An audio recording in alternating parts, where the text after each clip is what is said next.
The silverware didn't stop all at once. It slowed first, like the room itself was trying to understand what had just happened. His fork hovered halfway between plate and mouth. My boyfriend's mother had her hand wrapped around a glass of water frozen in the middle of setting it down. And his father, the man who had spent the last 20 minutes explaining command responsibility to me as if I were a college student, leaned back slightly, his expression shifting in careful stages. Confusion. Recalculation, then something quieter. "I don't think you understand what it's like to carry responsibility for other people's lives," he had said. I folded my napkin, placed it beside my plate, and answered in the same tone I'd used all evening. "I do understand, sir. I'm a lieutenant colonel. I currently command 312 soldiers." The room didn't move. The air didn't move. Even the clock on the far wall seemed to hesitate. To understand how we got there, you have to go back 3 weeks to a Wednesday evening that smelled faintly of rain and reheated coffee when my boyfriend walked into my apartment carrying takeout, and the kind of silence that usually means someone has been rehearsing something difficult in the car. I had just gotten home from base. My boots were still by the door, dusted with fine gray grit from the motor pool.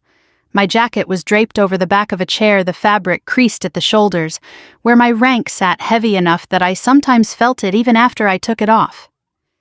I was sitting at the kitchen table with a stack of personnel evaluations and a mug of coffee that had gone cold 20 minutes earlier.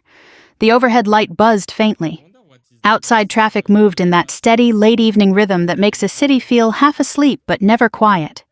He set the food down carefully, like he didn't want to interrupt my concentration, but I had already noticed the way his shoulders held tension. I've spent enough years reading rooms and people to recognize when something is coming before the first word arrives. "My parents want to have dinner," he said. I looked up. "This weekend?" He nodded, then pulled 2 plates from the cabinet without looking at me. "Saturday, if you're free." "I can make Saturday work." I slid one of the evaluations aside and capped my pen. "What's the catch?" He gave a small, reluctant smile. "You always know there's a catch." There's always a catch when someone starts with that tone. He sat across from me, folding the paper bag open and dividing the containers between us. For a moment, he didn't speak. The quiet stretched long enough that I felt the familiar instinct to fill it, the same instinct I've learned to resist in briefings and negotiations, in moments where silence tells you more than words. "My dad," he said, "finally doesn't really know what you do." I tilted my head slightly. "He knows I'm in the army." "He knows you're connected to the army." I watched him carefully. "That's not the same thing." He exhaled slowly, the way someone does when they've been holding a breath longer than they realized. "I told him you worked in logistics support, administrative side." I didn't react immediately. Years ago, I might have felt the sharp sting of that, the reflex to correct, to assert, to make the truth visible. But experience has a way of sanding down those impulses. I leaned back in my chair and considered him instead. "And how long has he believed that I asked?" He winced slightly. "Since I first mentioned you." "Which was, what, almost 2 years ago?" "Yeah." "So for 2 years your father has thought I work a desk job near the military." He rubbed his hand across the back of his neck. "It wasn't intentional at first. I just simplified. And then it never seemed like the right moment to correct." I studied him for a moment. "What does he think I actually do all day? Paperwork, coordination, maybe planning?" I almost smiled. In a way that wasn't entirely wrong. Command is paperwork, coordination, and planning layered over responsibility that sits quietly in the background like a weight you stop noticing only because it never leaves. And he's never asked more. He has, my boyfriend admitted. I just kept it general. I let that settle. Outside, a car passed headlights sliding briefly across the kitchen wall. Somewhere in the building above us, a chair scraped across the floor. "My dad's very traditional." He continued carefully. "He respects rank, experience. He forms opinions fast. I didn't want him deciding who you were before he actually met you." I understood that logic. I'd seen it in conference rooms and joint command meetings, in rooms where introductions shaped everything that followed. When people hear your rank first, they respond to the symbol. When they meet you first, they respond to the person and then have to reconcile the two. There's a difference. "What does he think of women in the army?" I asked. He hesitated. He wouldn't say anything outright. "That's not what I asked." He thinks the structure's changed, he said slowly. That leadership roles used to come after longer experience. That now, sometimes people move up faster. And he's not always convinced that's a good thing. I nodded once. I'd heard that argument before, many times. It lives in the background of certain conversations, like furniture rarely acknowledged directly but always present. I picked up my fork and opened one of the containers. Steam rose faintly, carrying the smell of basil and garlic. So he's expecting to meet a woman who works around the military, not someone actually in command. Right. And you want me to walk into that dinner and let him keep believing that? I want him to meet you, he said. Just you. I considered that. There was something almost appealing about it. In uniform, introductions are structured, predictable. You know where you stand before the first handshake. But walking into a room without any of that just as a person is rarer, and sometimes more revealing. All right, I said finally. He looked up. You're okay with that? I'll come as your girlfriend, nothing else. I took a bite, then added, but I won't lie if he asks directly. Of course not, he nodded quickly. I wouldn't ask you to. We ate in a quieter rhythm after that. The conversation drifted to smaller things, work schedules, a movie we'd half-watched the week before, whether we should visit his parents again closer to the holidays. But underneath it all, I felt the faint shape of the coming evening. Not dread, not even anxiety, just the awareness that something unspoken would eventually surface. After he left, I cleared the table and stacked the evaluations again. The apartment settled into silence. I stared at the top sheet for a long moment without reading it.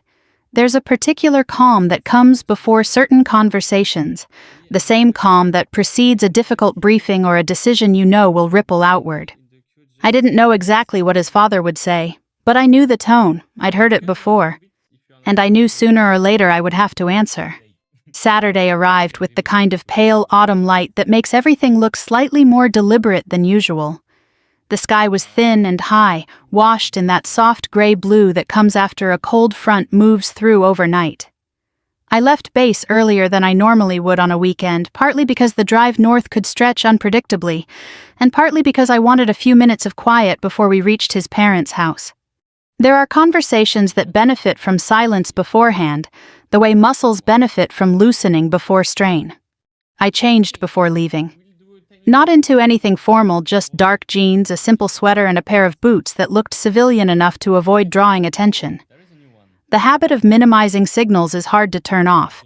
Even out of uniform, posture and movement carry their own language, and I've learned to soften it when necessary.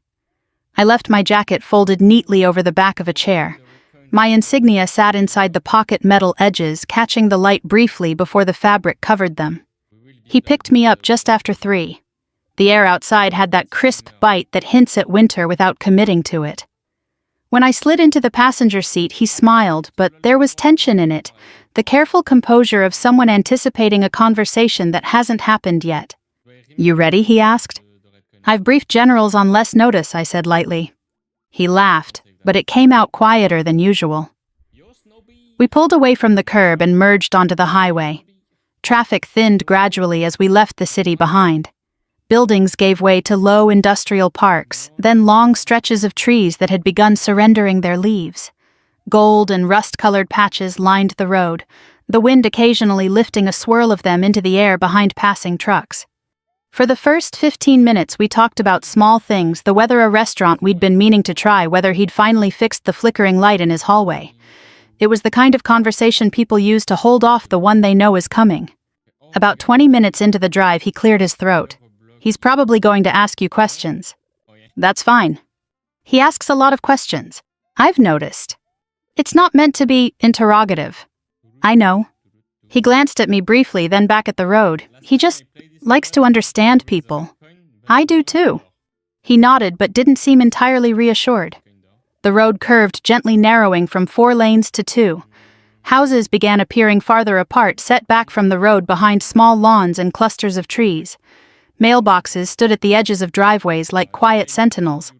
He's proud of his service, my boyfriend added after a moment. It's a big part of how he sees the world. That's understandable. He sometimes compares things to how they used to be. That's also understandable. He smiled faintly. You're being very calm about this. I don't see a reason not to be. "You're not worried." I thought about it honestly. I've sat in rooms where the outcome affected hundreds of people. This is dinner. He exhaled some of the tension, leaving his shoulders. The quiet that followed felt more natural now. Outside, the road wound through neighborhoods that grew progressively older, larger houses, wider porches, trees that had clearly been planted decades ago and left to grow without interference. The sidewalks were clean lawns carefully maintained. It was the kind of neighborhood built slowly over time where people tend to stay. "We're about 10 minutes out," he said. I nodded and looked out the window. There's something revealing about approaching a person's home. The details tell you what they value: the condition of the yard, the arrangement of the porch, whether the lights are warm or stark. His parents' house sat near the end of a quiet street lined with tall maples. The leaves had begun falling in uneven patches, forming thin golden drifts along the curb. The house itself was colonial, painted a muted cream with dark green shutters. A small American flag hung beside the front door, the fabric lifting gently in the breeze. The driveway was clean, the edges neatly trimmed. 3 bird feeders hung from a low branch near the porch, each one filled carefully. Someone had been maintaining them consistently. He pulled into the driveway and turned off the engine. For a moment, neither of us moved. "You still okay?" he asked. "I'm fine." He nodded, then stepped out. I followed the gravel crunching softly beneath my boots. The air smelled faintly of dry leaves and wood smoke from somewhere nearby. Before we reached the porch, the front door opened. His father stepped out first.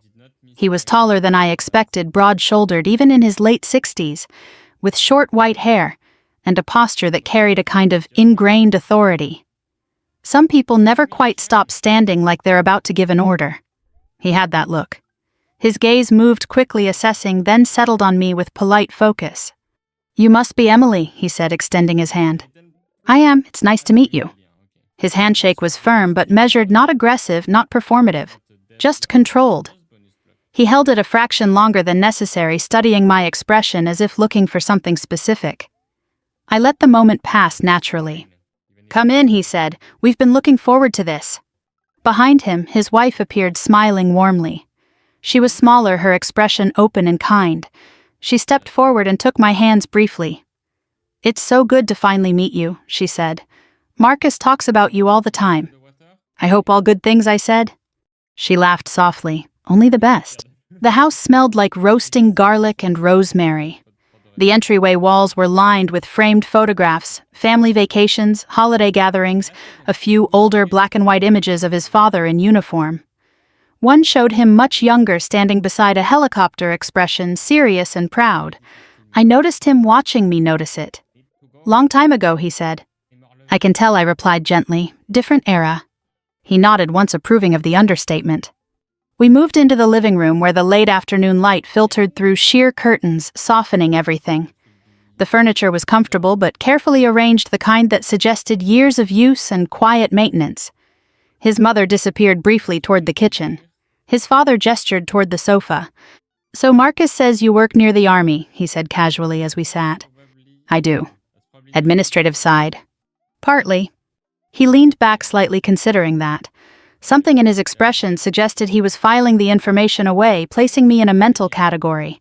Not dismissive, just organized. "Well," he said, "it's good you get to see that world up close. A lot of people don't really understand it." "I imagine that's true." He nodded, satisfied, and for a moment the conversation drifted to neutral ground. The drive, the neighborhood, the early fall weather. But beneath the surface, I could feel the shape of where things were heading. Some conversations don't begin with confrontation. They begin with assumptions. Dinner began the way most first dinners do, with careful politeness layered over observation. His mother brought in a tray with small bowls of olives and warm bread, setting them down with the kind of deliberate gentleness that keeps conversation from stalling. The dining room itself was softly lit, the table already set with heavy plates and cloth napkins folded precisely. There was a quiet rhythm to the space, something that felt practiced over years of similar evenings. I took the seat they offered me across from his father. My boyfriend sat to my right, his mother at the far end. From that angle, I could see the framed photos lining the sideboard more clearly: a graduation portrait, a wedding photo, A few older pictures of his father in uniform again, this time with a group of men standing shoulder to shoulder in what looked like a desert training field. Their expressions carried that familiar blend of fatigue and pride. "Wine?" his father asked. "Just water for me, thank you." He nodded, not surprised. Some habits read clearly. He poured a glass for himself and his wife, then settled into his chair. The conversation moved lightly at first, where we lived, how long I'd known Marcus, whether I'd grown up nearby. His mother asked most of the questions, her tone warm and genuinely interested. His father listened more than he spoke, occasionally adding a brief comment or clarifying detail. It wasn't uncomfortable, it was measured. He was observing. The main course arrived: roasted chicken potatoes, something with rosemary that filled the room with a soft, comforting scent. Plates past silverware lifted, and for a while the conversation stayed safely domestic. I answered simply, letting the evening find its pace. About 20 minutes in, his father set his fork down and leaned back slightly. It wasn't abrupt, but the shift was noticeable. The kind of shift that signals a conversation moving into territory he cares about. So he said, glancing at me, "Marcus mentioned you spend time around army operations." "I do. Support functions. Among other things." He nodded slowly, as if confirming something he'd suspected. "It's a demanding environment. A lot of people underestimate that." "I agree." He took a sip of wine, studying me over the rim of the glass. "Most civilians only see the surface. The ceremonies, the uniforms, they don't really understand the structure underneath." I folded my napkin slightly, listening. "There's a lot that isn't visible." "Exactly." He seemed pleased by the answer. "Chain of command accountability, the weight of decisions. It's not something you grasp from the outside." Marcus shifted slightly beside me but didn't interrupt. His mother focused on her plate, quiet in that way that suggests she recognizes a familiar pattern beginning. When I was in, his father continued, "We learned early that rank wasn't just decoration. It represented responsibility, real consequences.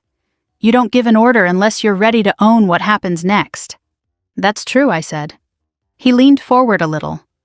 "These days, though, I think that understanding gets diluted. The structure's still there, but the culture's different. People move faster. Promotions happen earlier, sometimes before they've really carried enough weight to understand what leadership costs." I kept my expression neutral. "That can happen." He nodded, encouraged. "Leadership in the military isn't theoretical. It's not about managing schedules. It's about decisions that affect real lives. That takes time, experience. You have to see enough to know what you don't know." "I understand that perspective." He rested his forearms lightly on the table. "I don't think most people outside command positions grasp that. They see rank and assume it's just another job title. I imagine it's more complicated than that."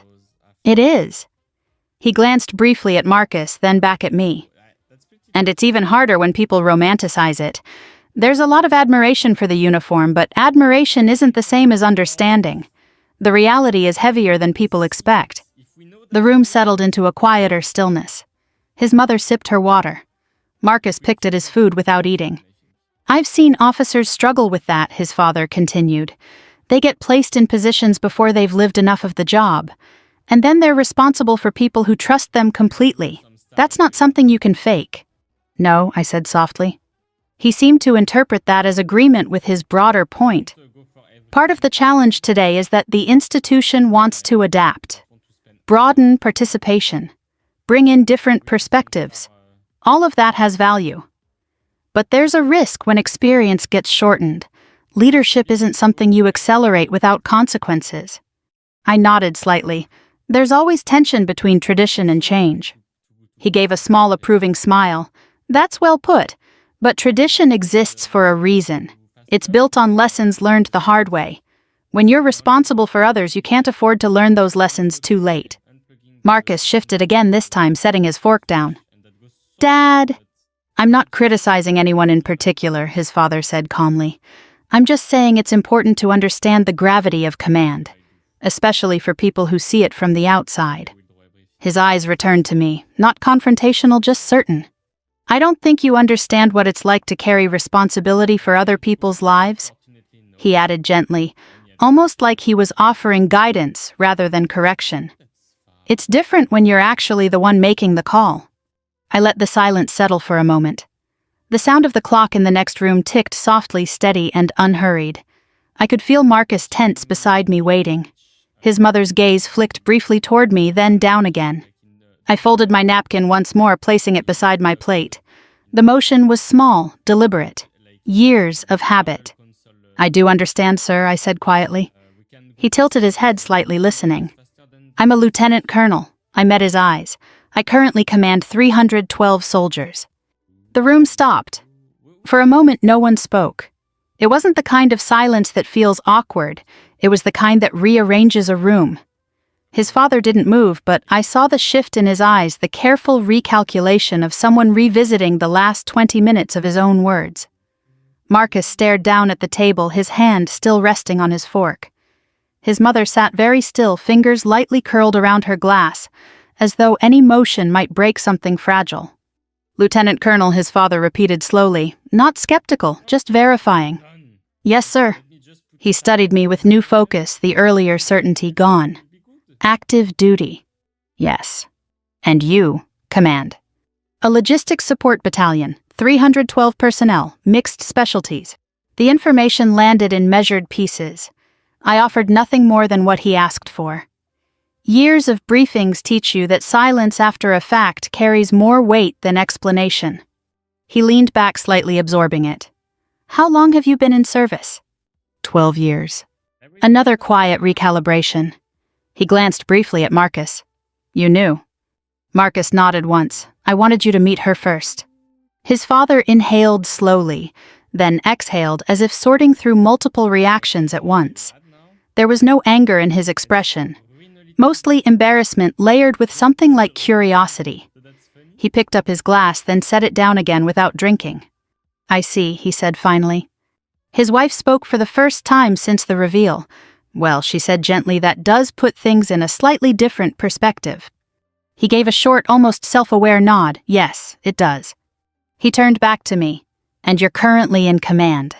"Yes, took over 8 months ago." "Where?" I named the installation. He recognized it immediately. I saw it in the small lift of his eyebrows. "That's a serious post," he said quietly. "It keeps me busy." A faint sound escaped him, not quite a laugh. "I imagine it would." He rested his hands lightly on the table. "You've deployed." "Yes." "How many times?" "Twice in a leadership role. Once earlier in my career." He nodded slowly, processing each answer without interruption. The dynamic at the table had shifted entirely. He wasn't explaining anymore, he was listening. "I owe you an apology," he said after a moment. "You don't have to." I spent half an hour explaining command responsibility to someone who lives it. He met my gaze directly. "That deserves acknowledgement." "You were sharing your perspective," I said. "You didn't know." "That's true," he replied, "but I also assumed." The distinction mattered. He understood that. Marcus exhaled softly beside me, tension leaving his shoulders in visible waves. His mother reached for the serving dish more as something to do with her hands than out of necessity. The normal sounds of dinner returned slowly, silverware touching plates, the quiet movement of water in glasses. His father leaned forward slightly again, but this time his tone had changed. "What's the hardest part?" he asked. "Command." "Yes." I considered the question. People assume it's the decisions. It isn't. It's living with them afterward. He watched me carefully. "You give an order," I continued, "and even when it's the right call, you still carry the outcomes. Not just operationally, personally. You remember the faces, the names, the details." He nodded once slowly. "That doesn't change." "Number." "How large is your staff?" 37 direct support." He leaned back again, absorbing that. "That's a significant structure. It requires coordination." "I imagine it does." He paused. "And morale." "Always a factor." He almost smiled at that. Always. The conversation moved differently now, not teacher to student, but two people examining the same landscape from different vantage points. He asked about deployment rotations, about personnel turnover, about maintaining discipline across varied specialties. I answered plainly, offering detail without embellishment. At one point, he nodded thoughtfully. "When I was in, we used to say command is mostly listening. The rest is deciding." "That still holds," I said. His wife glanced between us, her expression softening as the tension drained from the room. Marcus leaned back in his chair, quietly relieved, letting the conversation unfold without interference. "I should admit something," his father said after a while. "I've probably spent the last few years thinking the institution changed more than I liked. It's easy to assume the standards shifted." "They did," I said. He looked at me surprised by the directness. "But not always downward," I added. "Just differently. Complexity increased. Coordination across units, joint operations, information flow. Leadership looks different when the environment changes." He considered that fair. "And experience still matters," I continued. "But it's not only measured in time anymore. It's measured in exposure, volume of decisions, scale of responsibility." He nodded slowly. "That's true." The conversation paused again, but this time it felt reflective rather than tense. The room had softened. Even the late afternoon light seemed warmer, slanting across the table and catching the edges of the plates. After a moment he said quietly, "I misjudged you." I didn't take it personally. "That's generous. It's practical." He studied me, then gave a small respectful nod, the kind exchanged between people who recognize something familiar in each other. Dinner continued, but the tone had changed completely. The earlier hierarchy dissolved, replaced by something steadier. Not quite equality yet, but moving in that direction. Marcus watched us both with a faint, incredulous smile, like someone who had expected a collision and instead witnessed a bridge forming in real time. And for the first time since we arrived, the room felt genuinely comfortable. After the plates were cleared, his mother brought coffee into the living room. The shift from dining table to softer chairs changed the atmosphere in a subtle but important way. Conversations that begin formally often become more honest once people move into a less structured space. The lamps were already on, casting warm light across the room. Outside, dusk had settled quietly, the last of the gray-blue evening fading behind the trees. I sat at one end of the couch. Marcus settled beside me. His father took the armchair across from us, coffee balanced carefully in one hand. His mother sat near the window watching us with the calm, observant expression of someone who had spent years reading conversations without interrupting them. For a moment no one spoke. Then his father leaned forward slightly. "I meant what I said earlier," he began. "About the apology." "I understand." "No, I'd like to be clearer." He set his coffee on the table. "I wasn't just offering guidance. I was assuming you didn't know what I was talking about." "That's different." I nodded. "It is." He studied me for a second. "You didn't correct me when I started. You let me keep going. I wanted to understand what you believed." "That's a disciplined answer." "It's an honest one." He leaned back again, considering that. "When I was in command, I used to tell junior officers that the hardest thing wasn't making decisions. It was listening long enough to understand what people were really saying. Most of them wanted to respond too quickly. I've seen that." "You didn't." He gave a small, thoughtful nod. "You waited." The quiet stretched comfortably between us. Marcus relaxed into the couch, no longer bracing for conflict. His mother took a sip of coffee, her shoulders easing now that the evening had settled into something steadier. "I retired earlier than I planned," his father said after a moment. "Not forced, exactly. But the structure changed. They wanted new leadership, new approaches. I understood it intellectually, but..." He paused, searching for the right word. "It's harder emotionally." "I can imagine. You spent decades defining yourself by responsibility. Then one day you're not the one making the calls anymore. That's a difficult shift." "It is." He gave a faint, self-aware smile. "I think I've spent the last few years convinced that the system must be slipping without people like me. It's easier than accepting the system moved on." I didn't respond immediately. There's a moment when someone says something honest and filling that space too quickly diminishes it. "You built something that continued without you," I said finally. "That's not a loss. That's a legacy." He looked at me surprised. "You trained people," I continued. "You shaped standards. Even if the structure changed, the foundation didn't disappear." He absorbed that quietly. His wife glanced at him, something warm passing between them. "I hadn't thought about it that way," he admitted. "It's easier to see from outside." He nodded slowly. "And now you're the one carrying that weight. For now." That's all any of us ever does, he said softly. The conversation drifted into specifics: how I managed communication across units, how morale shifted during long training cycles, how I balanced operational demands with personal accountability. He listened carefully, occasionally asking a question that revealed he understood the complexity.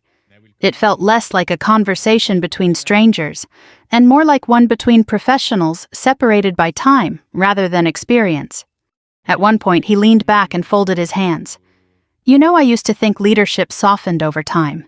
That discipline eroded. But listening to you... He paused. It hasn't. It's just changed shape. That's accurate. He nodded once. And I suppose I needed to hear that from someone currently in it. Marcus smiled faintly, glancing between us. His mother set her cup down and spoke gently. I think you both needed to hear each other. That seemed right.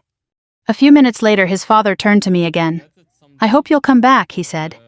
I'd like to continue this conversation sometime. I'd like that too. He gave a small nod, the kind that carries more respect than words.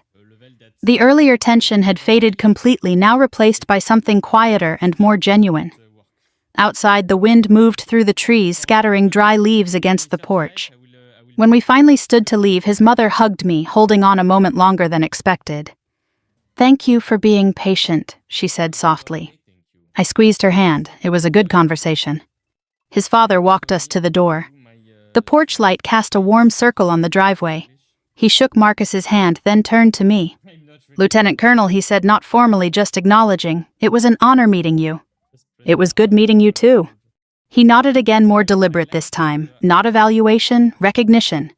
On the drive back, Marcus didn't speak for a while. The road was darker now, headlights cutting through long stretches of quiet highway. Finally, he exhaled. I'm sorry. You don't need to be. I should have told him. Maybe I said, but then he would have met my rank first, not me. He considered that. You think this was better? Yes. I looked out at the passing lights. He had to change his opinion in real time. That tends to stick. Marcus smiled faintly. You handled that calmly. I wasn't trying to win, I said. I was trying to understand. And that more than anything was what changed the evening. 3 weeks later, he called my office. My assistant transferred the line with a slightly puzzled expression, not unusual but noticeable. Calls that come directly from outside the chain of command tend to stand out, especially when they arrive without prior scheduling. I picked up on the second ring. This is Lieutenant Colonel Hayes. There was a brief pause, then his voice measured but familiar. I hope I'm not catching you at a bad time. Not at all. I wanted to ask you something, professionally. That phrasing told me a lot. The tone was careful, respectful, no trace of the earlier certainty. He explained that a former colleague's son, mid-career officer, was struggling with command transition. Political pressure, unclear expectations, morale issues. He wondered if I'd be willing to speak with him, offer perspective from someone currently in the system. I agreed, not because of obligation, but because the request itself mattered. It meant he had moved past embarrassment into trust.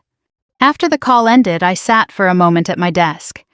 Outside my office window, the base moved in its usual rhythm, trucks rolling slowly across the motor pool, a pair of junior officers crossing the lot in conversation, a formation dispersing after morning briefing. Ordinary movement, the kind that forms the background of responsibility without announcing itself. There's a version of that dinner that could have ended differently. I've thought about that more than once. A sharper version where I interrupted him early, where I corrected his assumptions the moment he made them, where the reveal came like a challenge instead of a statement. That version would have been satisfying in the moment, clear, efficient, final. But it wouldn't have done what this one did. On the drive back that night, Marcus had asked if I'd been worried. I told him I wasn't. That wasn't entirely true. I wasn't worried about the conversation itself. I was curious about what kind of man his father would be once he realized he was wrong. Some people double down. Some get louder. Some retreat behind defensiveness.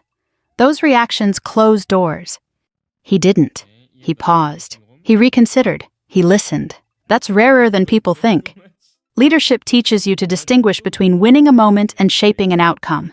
Winning is immediate. Shaping takes patience. The dinner wasn't about proving anything, it was about allowing a shift to happen without forcing it. A week after his call, I spoke with the officer he mentioned. We talked for nearly an hour. He described the pressure of stepping into a role previously held by someone well-liked, the difficulty of balancing authority with trust. I recognized the pattern. I offered what I could, not solutions, just perspective. When we finished, he thanked me with the quiet relief of someone who needed to be heard more than instructed. Later that afternoon, his father sent a brief message. "Thank you." He found the conversation helpful. No elaboration, just that. It was enough. That evening, Marcus called. "My dad said you talked to someone." "Yes." He sounded impressed. "I hope it helped." He also said something else. "What?" He said he was wrong to assume leadership only looked one way. I leaned back in my chair, listening to the distant sound of vehicles moving across the base. That's a meaningful realization. Marcus laughed softly.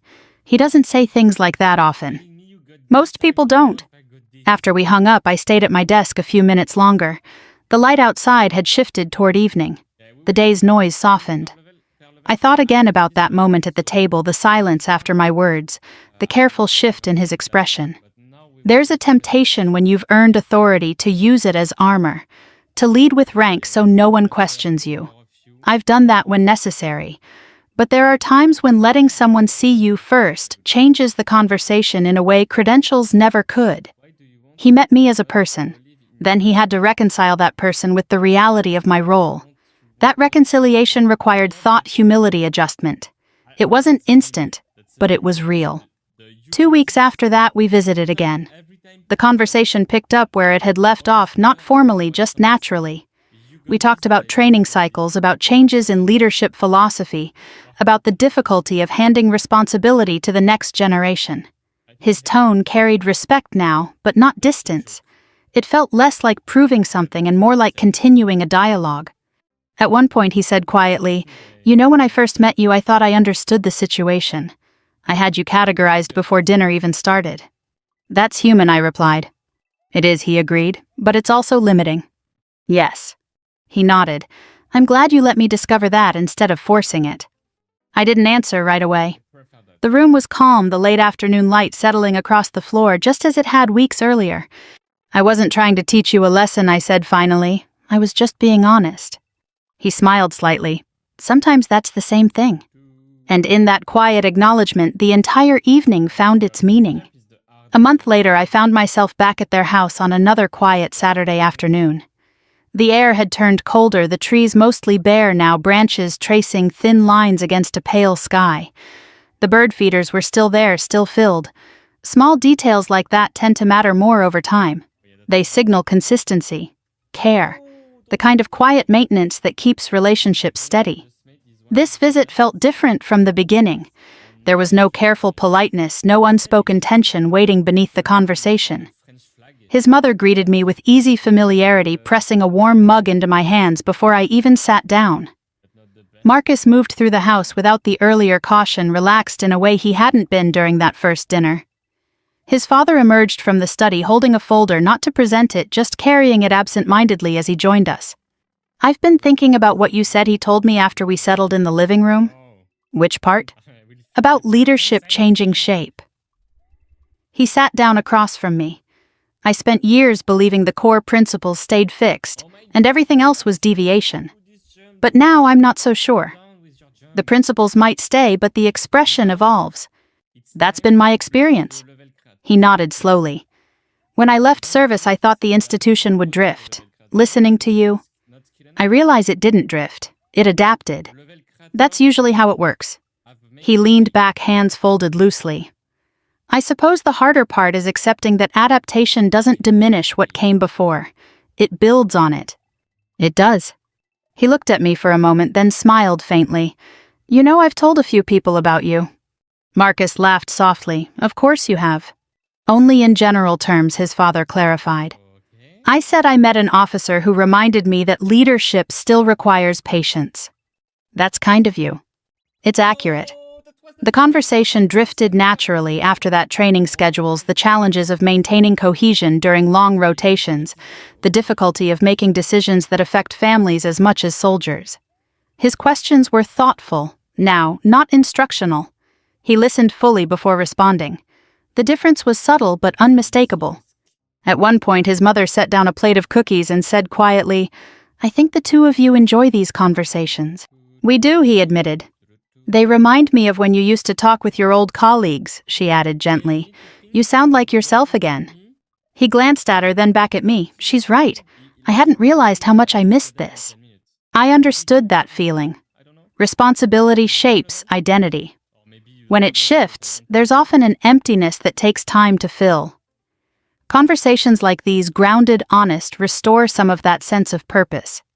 Later, as the afternoon light faded, we stood near the doorway preparing to leave. His father paused before opening the door. "I want to say something," he said quietly. "All right."